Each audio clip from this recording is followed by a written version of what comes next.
During the 1980s, a small, pretty obscure British sci-fi television show was cancelled after over 20 years of airing. This show is of course Doctor Who, which you've probably never heard of since it's so little known. The show was cancelled due to ratings, which mostly stemmed from general audiences not really liking Colin Baker or Sylvester McCoy as the 6th and 7th Doctors, which caused the BBC to give them less money, caused audiences to dislike them more, and so forth and so on. An endless spiral, really. The show of course came back in 2005 with Christopher Eccleston in the titular role, and he universally became considered the best Doctor, and any other opinion on who's the best is objectively wrong, because it's Eccleston. But what a lot of people don't know is that in 1996 there was actually an attempt at reviving the show, which obviously didn't pan out. Entitled Doctor Who, who'd have thought? It starred Paul McGann as the Doctor, with Sylvester McCoy reprising his role as the 7th Doctor for a little bit. That sounds pretty good. Why did it fail? Jelly baby opposite? Jelly baby? Just take it.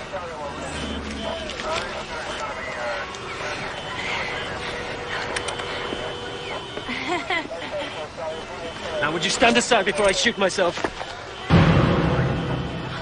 Don't be a fool. Yeah, that's probably why. This movie sucks. Before making this video, I had never seen this movie, and to be completely honest, I have never seen the classic series. That is not from a lack of want, I just don't know where to watch it without spending hundreds of dollars on box sets. So if anyone knows how, you should tell me, because I want to watch it, and since I haven't seen it, my knowledge of the show is mostly limited by the new series. So if something is said in the classic series that I don't know about, I haven't seen it. So don't get mad at me. Also, I don't listen to Big Finish stuff, because I'm not a nerd. Also, this video took me forever to make, because I don't like this movie, and I don't want to have to watch it, so this was a struggle to make. Also, I made other videos in the middle of it. Originally, I thought I would get this out on New Year's, but then I got lazy and just kinda didn't.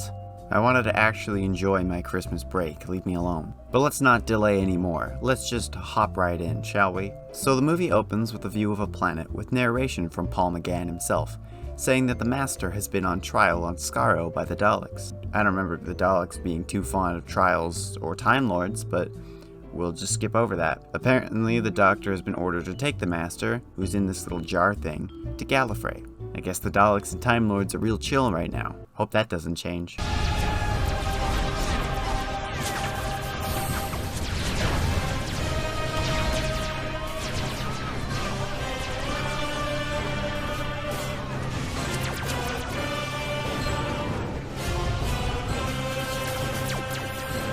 The Doctor says something ominous, because of course something is gonna happen. And then we get the intro, which is a banger, to be honest.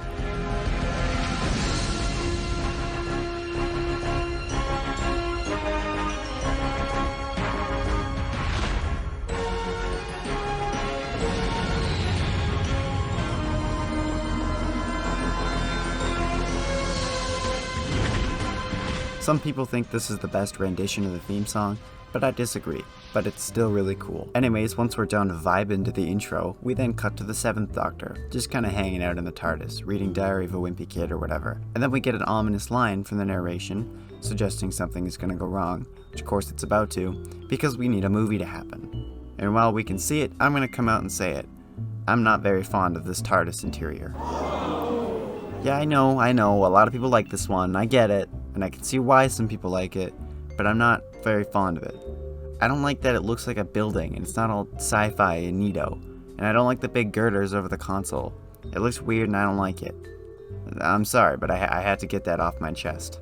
Anyways, the TARDIS inevitably starts acting weird, and the Master decides it's a good time to break out of the box. And he's made out of cum. Seriously, that's all I can see. I'm sorry I have to be the one to say it, but that's what he looks like. Eventually, the 7th Doctor realizes something is wrong, and then goes to check on the cum jar. And then we immediately cut to a shootout in San Francisco, which is my favorite British location. Here we see a kid running from some gangsters or whatever, and right before the kid can get murdered, the TARDIS appears in front of him, where the Doctor steps out and gets fucking murdered in a gang shooting, ending the movie.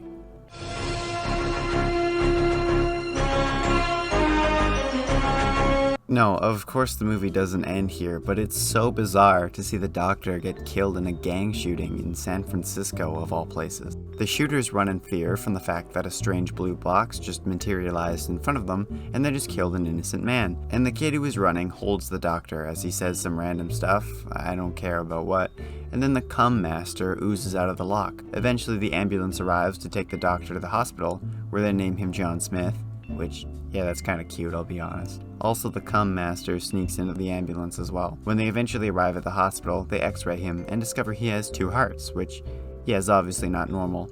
Confused by this, they call in a specialist or something, and here we are introduced to Grace, the obligatory attractive woman who follows the doctor around. For some strange reason, she's at the opera, despite the fact that she is apparently on call.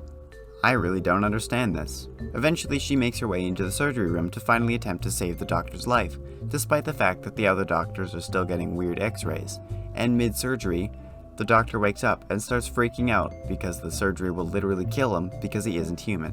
Which it actually does, and the doctor dies for real. Which the doctors that are giving him surgery are pretty nonchalant about, until he has a seizure. Also, they leave a needle in him. Grace goes to talk to the kid who was saved by the TARDIS, whose name is Lee, who had just been kinda hanging out, who immediately grabs the doctor's things and books it with them. And no one really does anything about that, they just kinda let him go. Later that night, Grace gets home with her boyfriend, who was one of the paramedics who picked the doctor up, and surprise, the cum master followed him. And it's a cum snake. Why is he a cum snake? Who approved this? And why? Anyways, he goes into the boyfriend. I don't like this. We then cut to the morgue, where we are introduced to this creepy-ass mortician, who 100% has sex with the dead bodies. There is no doubt about that in my brain. Oh, we've got a nice autopsy booked for you tomorrow morning, mister. Followed by a sauna or Swedish herbal wrap. What would be your pleasure? Once inside, the doctor finally gets around to regenerating, and it's kinda weird to be honest. Also, the creepy dude is watching Frankenstein, and the It's Alive scene is played over the regeneration. I genuinely can't tell if this is supposed to be a joke or not. Anyways, the doctor just punches his way out of the morgue and causes the creepy dude to faint in understandable shock. The doctor is all messed up at the moment, as he usually is post-regeneration, and has no idea who he is or what's going on. This gives us probably the most iconic scene from this movie, which is hilarious.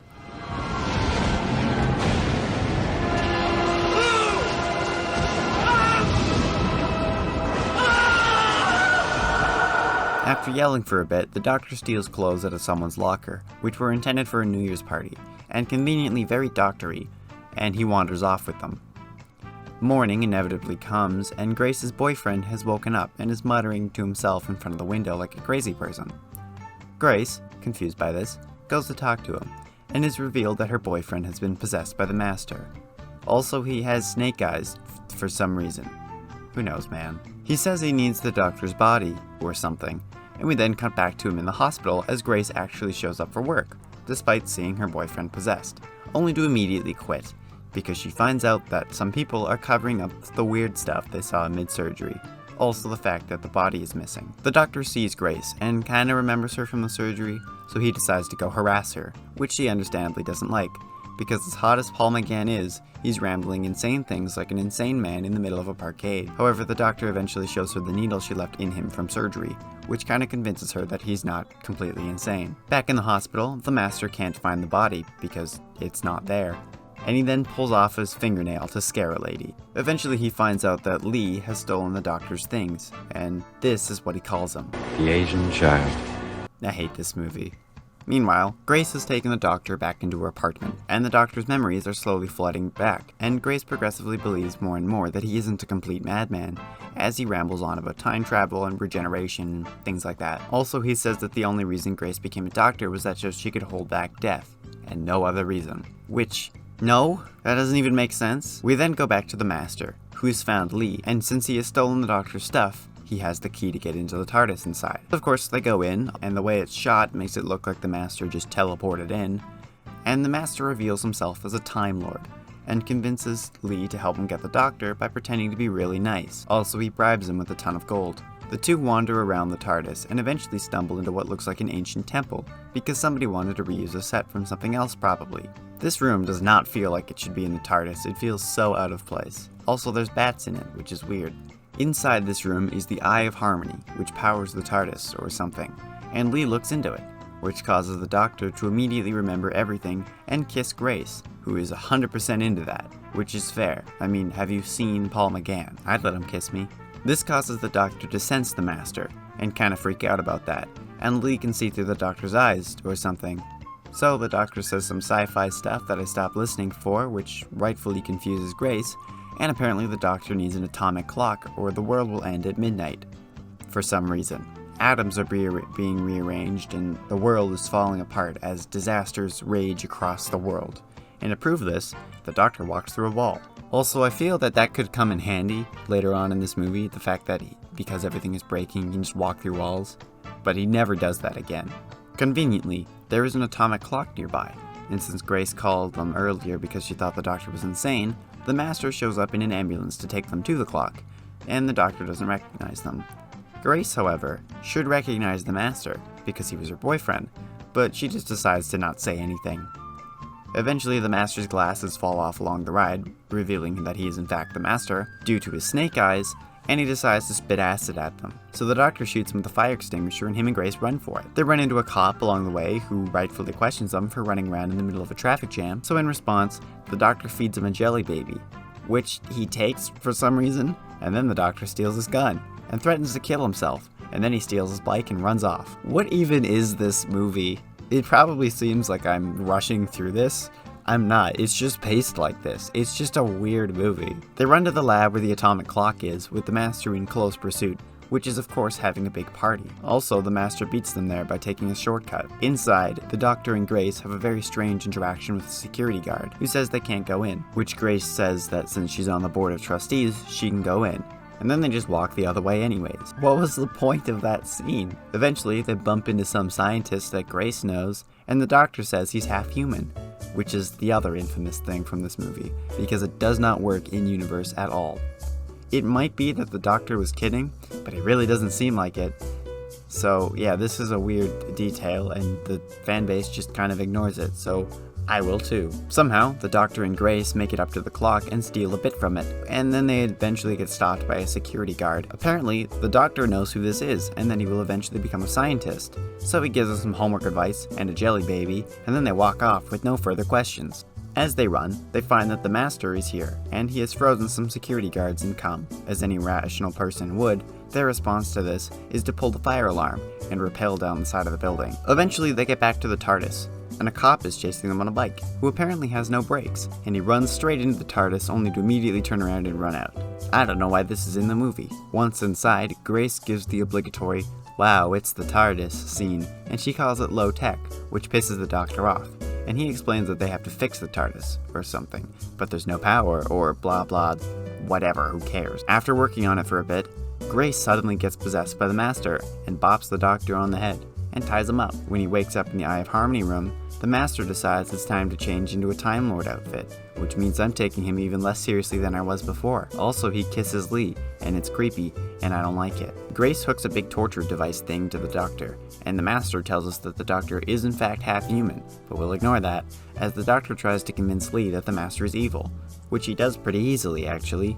Of course, in response to this, the Master kills Lee, and forces Grace to open the eye, which temporarily blinds her, only for her to pretty much immediately regain her sight as lasers and lights shoot all over the TARDIS. After some screaming, Grace finds out that she has to repair the TARDIS's incredibly intricate console herself, and she just goes along with that. Also outside, the TARDIS is smoking and shooting lightning all over the place, and no one questions that. Right before the timer runs out, Grace manages to fix the TARDIS, and everything is saved. Apparently they've jumped back in time like a day, and everything is fine. The Master gives us an obligatory no, and yeets Grace, as the Doctor frees himself from the torture thingy. The Doctor and the Master fight for a little bit, we get some dumb dialogue, and then the Master gets sucked into the eye. Gone forever, and he will definitely never return. He's gone for real this time, I swear. He's never coming back. He's gone. We've officially seen the last of him. And so, the world is safe, but Grace and Lee are dead. Oh no. But no, some wibbly-wobbly, timey-wimey stuff happens, and they're magically back to life. Yay. The Doctor is ecstatic that Grace is back, but he really couldn't give a fuck about Lee, and after showing off the TARDIS a little bit, the Doctor drops them off. Lee gives the Doctor back his things and leaves, and the Doctor alludes to Lee dying next year, and then he leaves. Grace and the Doctor kiss one more time, and Grace decides not to travel with the Doctor, and she leaves too. The Doctor goes back into the TARDIS, makes some tea, and the record skips like it did in the beginning of the movie, alluding to something bad happening later in the show that will never come. And so, that brings us to the end of this terrible movie. I can see why it failed, and why a series never came from it. It was too American for British people, and too British for Americans. Also, it's really bad. But I am actually sad that a series never came from this, because Paul McGann is really good as the Doctor. People love him from the Big Finish stuff that I'll never listen to, but The Night of the Doctor proves he was robbed of a series. If you don't know what The Night of the Doctor is, it's a 6-minute short that was made to promote Day of the Doctor, and it shows how the 8th Doctor dies and regenerates into the War Doctor. And holy fucking shit, I love this short. It's so good. Hopefully they make a spin-off show starring Paul McGann. I would love that, because he's so good in this short. Also, he looks pretty much the same now as he did in the 90s. But if they do make one, it had better be written by good writers. So not Chibnall, is what I'm saying. You stay away from this. But that's about it. Thanks for watching. Sorry it took so long for this to come out. I was really unmotivated. But anyways, I'll see you in the next video. Bye bye.